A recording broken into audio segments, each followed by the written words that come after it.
지난번에 우리가 살펴볼 때에 이 예루살렘 교회에 있었던 유무상통에 대해서 살펴보았습니다. 참으로 아름다운 모습이고 우리가 초대교회로 돌아가자라고 어릴 때부터 얘기를 많이 하고 들었는데 그것이 주로 이 본문의 중심한 내용이었더랬습니다. 그런데 막상 이 내용을 다시 우리가 살펴보고 교회 역사를 살펴보고 성경의 역사를 살펴볼 때에 우리가 많은 착각을 하고 있었다라는 것을 발견하게 되었습니다. 놀랍게도 이 유무상통의 이 경제적인 습관은 딱 한 곳 예루살렘 교회에서만 적용이 되었고 그 다음에 안디옥 교회부터 시작해서 수많은 교회들은 이것을 전혀 적용하지 않았고 지금까지도 보면은 교회 역사에 있어서 이것을 적용한 사례가 거의 없다는 것입니다. 지금 가끔 가다가 어떤 형제단이 있는데 그 형제단에서 요 비슷한 생활을 합니다. 요 비슷한 형태를 가지고 있는 것이 이스라엘의 키부츠 협동농장 있잖아요. 그것이라고 얘기를 할 수가 있을 겁니다. 형태는 조금 많이 달라졌지요. 그런데 우리 기독교 단체들 가운데서 어떤 형제단이 있는데 그 형제단에서는 요 비슷하게 개인 사유재산을 거의 가지지 않고 공적으로 같이 이렇게 하면서 살아오고 있습니다. 국제적으로 굉장히 큰 단체로 성장을 했고요.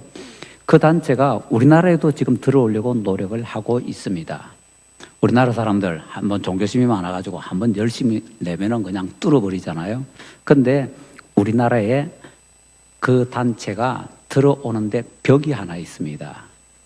그 벽은 그 단체의 이런 여러 가지 교리에 따르면은 뭐 이단은 아닌데요. 우리 기독교의 뭐 일파인데 그 교리에 따르면은 군대 징집을 거부합니다. 대한민국에 그 단체가 들어오면은 그 단체가 대한민국에 발 붙일 곳이 있을까요? 여호와의 증인처럼 군대에 안 간다고 거부를 해야 되는데요.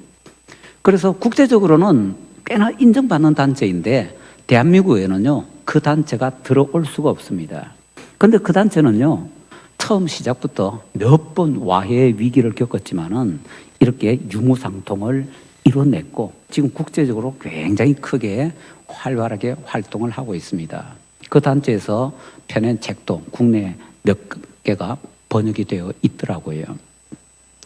자, 그렇지만은 이것은 전 세계 모든 교회가 모든 시대에 모든 곳에서 다 할 수 있느냐? 거의 할 수 없다라는 것이 당장 초대교회 시대부터 밝혀졌고 그래서 바울 사도도 그 이후에 다른 초대교회에서도 이것을 전혀 자기들의 교회 생활에 활용하지 않았다라는 것이 굉장히 중요하다는 것 우리가 지난번에 살펴보았습니다. 그러니까 친구와 장에 간다고 내가 멋지게 지고 가다가 같이 따라갈 수는 없다는 겁니다. 아니면 친구가 멋지게 지고 가고 있는데 나는 뭐 곱게 차로 입고 있다가 그 따라갈 수는 없다는 겁니다. 각자 상황이 다르기 때문에 그 상황에 맞추어서 제대로 잘 해야만 정확하게 할 수 있다라는 얘기지요. 예루살렘 교회에서는 이 유무상통이 두 가지 방향으로 잘못되게 악용이 되게 되는데요. 첫 번째는 이제 지난번에 우리가 보았던 것처럼 어떤 사람들은요 그냥 자기 재산도 별로 없고 내놓는 것도 별로 없고 그리고는 같이 교회 공동체 안에 있으면서 자기는 별로 하는 일 없이 그냥 은혜 받는다고 그냥 같이 먹고 놉니다. 지금 이스라엘이 그것 때문에 거의 나라가 망해가고 있잖아요. 무슨 얘기인가 하면은 이스라엘의 소수 집단들이 있지요. 그 집단은 하는 것이 성경 공부하고 기도하고 찬송하고 그거 외에는 없습니다. 그 집단은 군대 징집도 거부를 합니다. 그리고 국가에서 공식적으로 인정을 해줬습니다. 지금 정권을 잡고 있는 사람이 그쪽 일바에서 만든 정당하고 같이 손을 잡아가지고 지금 복잡한 문제들이 일어나고 있지요. 자, 그런 일들이 막 벌어지게 되는 것입니다. 그래서 그 사람들은 보통 우리는 그냥 좋은 말로 정통 유대인이라고 합니다. 근데 정통 유대인은 지금까지만 안 되고요. 그냥 맨날 그냥 뭐 소위 말하는 경건 생활만 하면서 이 경건 생활에 대한 생각이 잘못된 거지요. 경건 생활만 하면서 산다고 합니다. 그런 사람들의 숫자가 많아지면은 그 장사 잘하고 기술 좋고 뭐 실력이 있다고 하는 이스라엘도 감당을 못해서 흔들흔들하는 겁니다. 그 사람들의 인구가 지금 10%가 훨씬 넘어갔거든요. 그러니까 그 사람들을 먹여 살린다고 국제적으로 바깥에 있는 유대인들이 이스라엘로 돈 보내주고 별걸 다 하고 그다음에 그 국내에 있는 사람들이 열심히 돈 벌어서 어쩌고 해도 감당이 지금 잘 안 되고 있는 것입니다. 그래서 이스라엘이 우리 아는 것보다도 지금 현재 경제적으로 상당히 위기에 처해 있다라는 것입니다. 근본 이유 중에 하나가 이 문제입니다. 그냥 일 안 하고 얹혀 사는 사람들의 숫자가 늘어나면은 전체 공동체가 서서히 무너질 수밖에 없다는 겁니다. 그래서 계속해서 하락해 가니까 그래서 지난번에 우리가 어떻게 정리했습니까? 예루살렘 교회는 이 이후에 계속해서 구제받는 교회가 돼버렸다고요. 사도행전 나머지 보면요, 항상 예루살렘 교회는 구제만 받고 있습니다. 안타까운 것은 그런데도 그걸 바꿀 생각을 하지 않는 겁니다. 아마 그래서 바울 사도가 데살로니가서에서 이런 얘기를 했던 것 같습니다. 일하기 싫거든 먹지도 말게 하라. 아마 그것이 예루살렘 교회를 살펴보면서 얻었던 역사적인 교훈이 아닌가라고 생각이 됩니다. 이런 한쪽에 악용이 있고요. 또 다른 악용은 또 어떤 게 있는가 하면은, 자, 이제 우리가 읽었던 말씀의 마지막 부분에 보면은 바나바가 소개되고 있잖아요. 바나바가 자기 가지고 있는 재산을 다 이제 팔아가지고 내놓고 그것이 이제 기금이 돼가지고 예루살렘 교회를 위해서 막 쓰였습니다. 바나바가 최초의 사람이었는지는 잘 모르겠습니다. 그러나 예루살렘 교회가 유무상통하는 교회로 가는데 가장 결정적인 기여를 한 사람은 바나바였던 것 같습니다. 그러니까 여기에 바나바가 기록이 되어 있지요. 그런데 이런 바나바의 예를 보면서 사람들이 이제 바나바를 우와 하면서 우대를 해주잖아요. 그 우대 해주는 것을 보고 야 저거 봐라 나도 한번. 그래서 그 다음에 어떤 사건이 벌어지나요? 조금 이따 다음에 나오죠. 아나니아 삽비라 사건이 터지는 겁니다.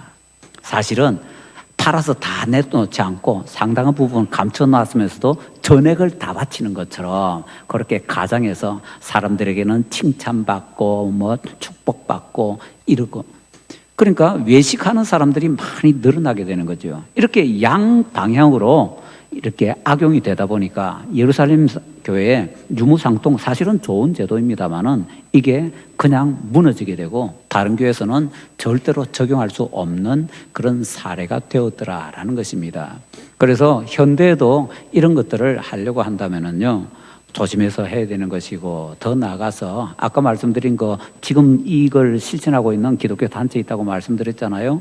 그 단체도 몇 번 무너졌습니다. 사람들이 악용하고 뭐 별일이 다 일어나서 몇 번 무너졌었는데 그런 걸 다 거치고 나서 누군가가 피눈물을 흘리면서 정말 그걸 떠받쳐서 지금 현재의 모습을 이루게 되었는데 그런 사람 없이는 안 된다라는 거죠. 그런데 현대 공산주의를 보면은 그렇게 떠받치는 것이 아니라 자기들이 누르고 자기들은 뭐 잘 먹고 잘 살고 그렇게 하려고 하잖아요. 그러니까 이게 일어나고 현실하고 전혀 안 맞는 그런 상황이 되어버렸더라라는 얘기이지요. 자, 이것이 이제 지난번에 우리가 살펴봤던 중요한 교훈이고요. 지난번에 이제 살펴보려고 했지만 살펴보지 못했던 교훈은 이런 겁니다. 예루살렘 교회에 바나바 같은 성도가 나옵니다. 그래서 예루살렘 교회 이런 훌륭한 제도, 제가 너무 단점을 얘기해서 안 좋은 제도 같지만 훌륭한 제도 맞습니다. 유무상통이라는 정말 훌륭한 제도. 그러나 인간이 사용하기에는 참 힘든 제도, 그 제도를 만드는데 결정적으로 바나바 같은 성도가 있어서 일단 그 교회는 초기에 훌륭하게 이 일을 이뤄냈습니다 라고 소개를 하고 있거든요. 그래서 욕심나기는 야, 이런 바나바 같은 성도가 교회에 있다면 얼마나 좋을까. 기도 제목 가운데 우리 교회에도 예루살렘 교회 바나바 같은 그런 성도들이 많이 나오게 해주시옵소서, 이런 기도를 해야 되는 것 아닌가라고 생각이 된다는 거죠. 경제적으로 이게 아니고요, 모범 보이는 성도, 그 내용은 뭐 각자 교회에 따라 사정이 다르겠지요. 그 교회의 사정에 맞게 그 부분에 있어서 바나바처럼 앞장서서 모범이 되어서 쓰임받는 그런 성도가 많이 나와야 되겠다라는 것입니다. 자, 그런 것을 볼 때 우리 진주교회는 과연 그런 역사가 있는가? 예, 우리 진주교회도 그런 역사가 있더라 하는 것입니다. 그래서 이제 우리 교회의 역사에 대해서 아주 간단하게 한번 정리를 해보면요. 우리 교회 역사에 대해서 지금 우리가 120년사 쓰고 있는데 아직도 120년사에도 잘못 쓰인 부분이 많고요. 우리가 잘못하는 부분이 많이 있습니다. 이번에 제가 이 설교를 준비하면서 옛날에 이제 제가 했던 자료들 끄집어내서 다시 정리하고 이러면서 야, 이거 진짜 제대로 정리해야 되는데 라는 안타까운 생각이 좀 많이 들었더랬습니다. 예전에는요, 이 자료들이 너무 파편적으로 있고 연구자들이 진주교에 대해서 특별하게 관심이 없었기 때문에 제대로 정리가 되지 못했는데 지금은 이제 정리 작업이 조금 되어 있거든요. 그런데 문제는 관심들이 별로 없어서 그것이 제대로 주목을 받지 못하고 그렇기 때문에 제대로 정리가 되지 못하고 있다라는 것입니다. 크롤 선교사가 우리 진주교로 오게 됐던 거 대강 생각하시는 것과 비슷합니다. 그 중에서 이번에 이렇게 자료를 정리하면서 번역 하나를 제가 새롭게 정리를 해야 되겠다라고 생각을 하게 되었습니다. 그건 바로 이런 겁니다. 초기에 이제 우리 교회에서도 제법 알려져 있던 호주 선교사님이 썼던 책인데요. 이런 책이 있습니다. 호주 장로 선교회의 부산 경남 지역 종교 및 교육 활동, 이런 책이 있는데요. 번역한 책입니다. 그 책에서는 이렇게 되어 있습니다. 거주지도 없고 오라고 요청하는 편지도 없지만 진주에 갈 것이라고 크롤 선교사가 호주로 전보를 쳤다는 겁니다. 거주지도 없고 오라고 요청하는 편지도 없지만 진주에 갈 것. 영어로 하면 이렇습니다. Homeless, letterless, will go to 진주. 그래서 이거 문자 그대로 번역하면 맞습니다. 그런데 처음에는 제가 별로 문제를 신경을 안 쓰다가 저도 이제 몇 번을 보면서 몇 년 뒤에 깨닫기로 이게 그 뜻이 아니었네? 라는 것을 깨닫게 된 겁니다. 크롤 선교사가 진주에 집도 없고 글도 오라는 편지도 없다는 그 말이 왜 말이 안 되는가 하면 크롤 선교사는 10월 20일 날 진주에 도착했는데 이미 9월 달에 와가지고는요 호주에서 연락이 8월 말에 진주로 가도 좋다는 허락이 왔거든요. 8월 말에 허락이 왔습니다. 그런데 그 전보를 보낸 날이 9월 달 9월 5일인가 그렇고요. 그러니까 시간적으로 이게 안 맞는 겁니다. 이미 그 허락이 왔고 그런데 크롤 선교사가 그 전보를 그렇게 보냈다는 것은 그 전보에 대해서 일반적으로 전보라는 것은 굉장히 짧게 이렇게 정리하는 거니까요. 많은 뜻을 담아서 한 단어 한 단어에다 넣어놓는 것이 전보잖아요. 이 전보 한자 값이 굉장히 귀하기 때문에 그걸 잘 생각을 하셔야 됩니다. 그래서 그때 상황을 다시 한번 정리를 해보니까 제가 그때 몇 년 전에는 어떻게 생각했는가 하면 그게 아니구나. 그럴 자신에 대한 얘기가 아니라 진주에 대한 얘기였구나라고 그렇게 깨닫게 되었습니다. 그래서 그때 이 번역 좀 고쳐야 됩니다. 거주지도 없고 오라는 편지도 없지만 이게 아니고 그걸 좀 달리 해야 되는데 이 고향도 없고 그리고 문맹인 곧 진주로 이런 식으로 제가 얘기를 해드렸습니다. 그런데 최근에 와서 다시 이렇게 정리를 하다 보니까 그것도 반 정도밖에 몰랐던 것 같아요. 이제 제대로 깨달아지는 것이 홈리스, 레터리스 이건요 그냥 집도 없고 편지도 없고 이런 내용이 아니라 거기서 홈, 집이라는 것은 사실은요 고향입니다. 다시 우리가 조금 기독교적인 용어로 표현하자면 본향입니다. 레터리스는요 그냥 문자, 편지 이런 게 아니라 복음입니다. 그러고 나서 다시 보니까요 뜻이 완전히 다릅니다. 본향이 없는 곳, 복음이 없는 곳, 진주로 갈 것. 자, 그 뜻이에요. 이 뜻이잖아요. 제가 이 뜻 깨우치는데 20년 걸렸습니다. 그냥 문자로만 이렇게 보는 거하고 실제로 그 세계 속에 들어가가지고 살펴보고 그러다가 이게 도대체 어떻게 됐지 하고 상황과 다시 정리를 하고 하다 보니까 이게 깨닫고 있던 거하고 전혀 다른 그런 내용이더라고요. 중간쯤 깨달았을 때는 반쯤 갔었고요. 이제 와서 보니까 이게 그 홈이라는 게 천국이었구나. 레터라는 게 그냥 단지 문자, 편지, 글 이런 정도가 아니라 천국에 관한 글, 복음이었구나. 그걸 깨닫고 나니까요. 그냥 참 느낌이 새로웠습니다. 와, 우리가 이렇게 잘못 알고 있는 게 많이 있구나. 딴에는 제대로 깨달았다고 했는데 이제 와서 다시 깨달으니까 전혀 엉뚱하게 조금 방향 잘못 잡고 있었구나. 그런 것을 깨닫게 되었다라는 것입니다. 그래서 역시요, 우리의 역사에 대해서 지금 많은 기초자료가 정리가 되어 있거든요. 양명덕 선교사님이 많은 것을 번역했는데 제가 옛날에 끙끙거리면서 그거 보이지도 않는 거 복사해온 거 재복사한 거 다시 재복사해가지고 그렇게 하면은요 해상도가 떨어져가지고 잘 안 보이거든요. 그거 본다고 열심히 하다가 제가 선물 받았잖아요. 뭔지 아세요? 훈장 받았습니다. 제가 진주교회 처음 올 때는요 안경 안 꼈습니다. 호주 선교사님들의 그 선교 보고서 100년 전에 그 복사한 거 그 제대로 보이지도 않는 거 그거 쳐다보다가 훈장으로 지금 안경을 끼게 된 겁니다. 그다음부터는 이제 이게 좀 보기가 힘들어져가지고 제가 자료들을 못 봤는데 양명덕 선교사님이 번역했던 그 책을 다시 이래 쭉 훑어보니까 영어책 거의 볼 필요 없이 번역 참 잘해 놓으셨어요. 그래서 저는 소원이요, 우리 진주교회 성도들 가운데 그 역사에 대해서 다시 관심 가지고 몇몇 사람이 함께 모여서 소위 말하는 대학교에서 스터디 그룹 하는 것처럼 진주교회 역사 스터디 그룹이라는 게 하나 만들어지면 좋겠어요. 그래서 같이 좀 하면 좋겠습니다. 제가 이번에 정리하면서 이게 또 이 엉터리였구나 라고 이제 깨닫게 된 게, 우리 교회 두 번째 교회, 첫 번째는 이제 성내사동에 마방 10칸 중에서 3칸 해가지고 교회에 사용했잖아요. 그래서 제대로 해서 우리 교회가 처음으로 교회를 세워서 나왔던 곳, 그거 어떻게 정리했습니까? 대한민국 교회에서 최초인데 한국인이 외국인 선교부와 독립해서 자기 교회를 최단 시간에 지었던 교회, 최초의 교회가 진주교회라고 말씀드렸고, 그거는 정확한 역사입니다. 세문안도 교회도 그렇게 못했고 성동교회도 그래 못했고요. 그 교회는 우리보다 한 10년 20년 앞서 있죠. 근데 그런 교회도 그렇게 못했는데 진주교회가 가장 빨리 그렇게 했습니다.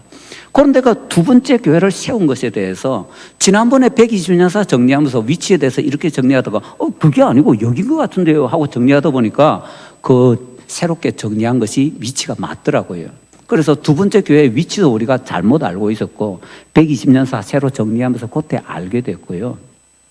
그리고 더 중요한 것은 그 두 번째 교회를 언제 세웠느냐 할 때에 우리 진주교회 연역사를 통해서 우리는 어떻게 알고 있는가 하면은 그 연역사에 연도나 날짜나 이런 게 많이 잘못되어 있거든요. 그렇지만 그걸 이제 수정해서 대강 받아들이기를 1906년 말쯤에 11일이나 12월 그쯤에 우리가 준공식을 하고 들어갔다. 크럴 선교사님 보고서에 보니까 나와 있어요. 1907년 2월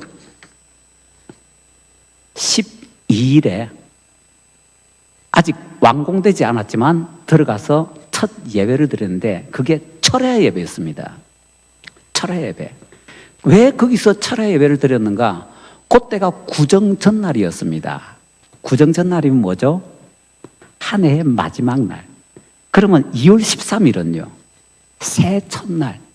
그러니까 우리는 지금 송구 영신 예배를 양력으로 12월 31일 날 드리는데 그때는 음력으로 12월 말에 송구 영신 예배를 드린 겁니다. 그것도 철회 예배로.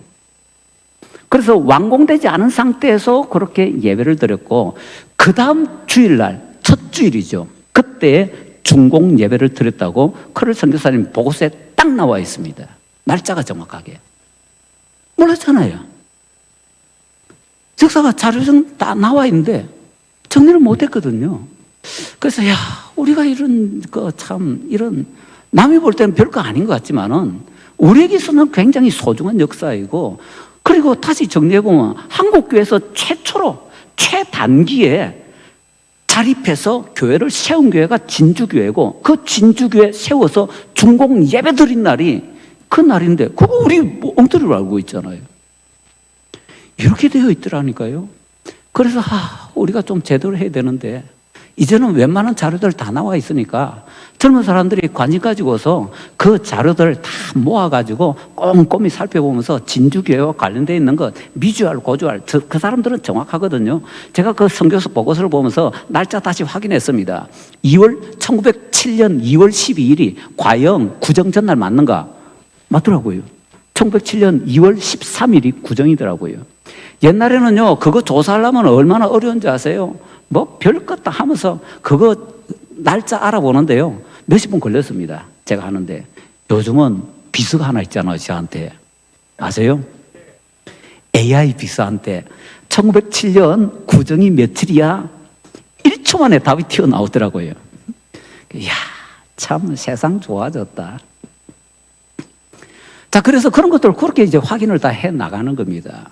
그래서 우리 교회에서요, 정말 귀중한 역사가 많은 교회이기 때문에 우리 젊은 사람들 가운데서 그 선교 보고서 이제 번역 다 돼 있으니까, 상당히 많은 것이 번역되어 있으니까 그걸 찾아가지고 정리를 좀 해서 그 교회 역사를 제대로 하는 바나바 같은 그런 인물이 좀 우리 교회에 좀 나왔으면 좋겠어요. 남들은 관심 안 가지고 아이고 이런 거 뭐 힘들고 어렵잖아요. 귀찮잖아요. 근데 힘들고 어렵고 귀찮은 것이 아니라 굉장히 중요한 거거든요. 우리 연역사에 보면 남의 생일, 뭐 결혼식 날짜도 틀렸고 몽땅 다 틀렸어요. 연도도 틀렸고 날짜도 틀렸고 다 틀렸는데 기억에 의지하다 보니까 그냥 푹 가는 대로 썼던 것 같아요. 그런데 호주 선교사 보고서에는 조금 전에 제가 말씀드린 것처럼 AI 통해서 확인해 보니까 날짜가 정확해요. 왜? 그 당시에 기록해놓고 기록한 것을 가서 보고서를 냈으니까 정확한 날짜가 이렇게 다 있더라고요. 그래서 그 선교 보고서를 통해서 우리 교회 역사가 다시 쓰여져야 되는데, 빨리 쓸 수 있으면 130년사, 아니면은 130년사는 좀 이상하니까 150년사 정도는 정말 반듯한 우리 진주교회 역사가 좀 쓰여졌으면 좋겠고요. 그걸 위해서 우리 성도인들 가운데, 특히 젊은 사람들 가운데 좀 열심을 내서 이거 한 10년, 20년, 30년 하셔야 될 거거든요. 바나바 같은 성도가 좀 나왔으면 좋겠습니다. 그래서 우리 교회가 역사가 오래다 이 자랑만 하는 것이 아니라 정말로 소중한 역사다 말할 수 있는 그런 자료를 우리 스스로 만들 수 있는 그런 교회가 되기를 간절히 바랍니다.